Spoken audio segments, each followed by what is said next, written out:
Last year we were pretty dominant. We had done a lot of work to the boat and finally got the boat to a good space, and it was performing well, and most events we were up there.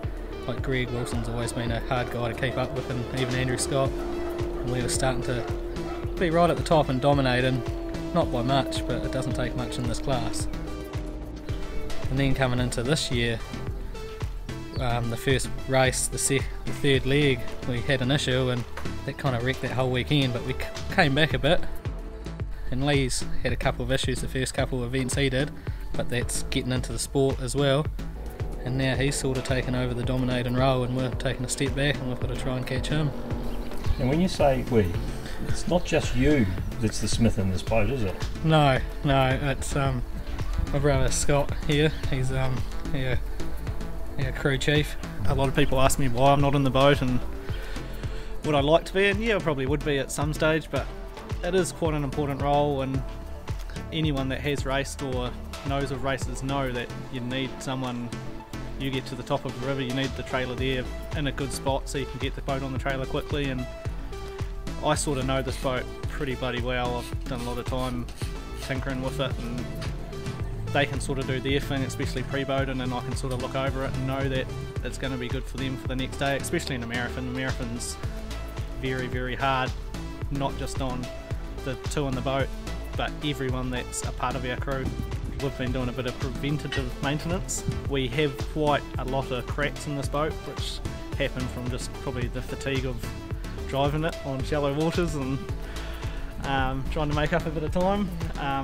So we made the call. We sort of knew this race this weekend wasn't going to happen, so we pulled the boat apart and sort of just went over everything and put it back together, just so we know as soon as we can get it out and make sure it's good to go, so we're not a week out before the marathon and stressing to try and get the boat going. We've learned over the years that putting things together on the night before is not a good place to be, and if we can try and avoid that, we'll do that.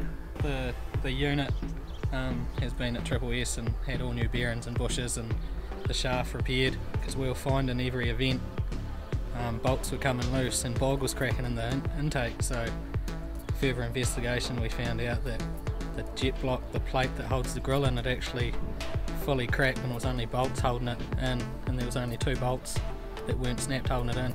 We definitely learnt a lot over in Canada when we crewed for Justin in the aftershock crew. We sort of went into that thought it was just going to be a holiday. Learned very quickly that it is not a holiday, and that definitely, I reckon, put us in good space last year for our campaign for the marathon.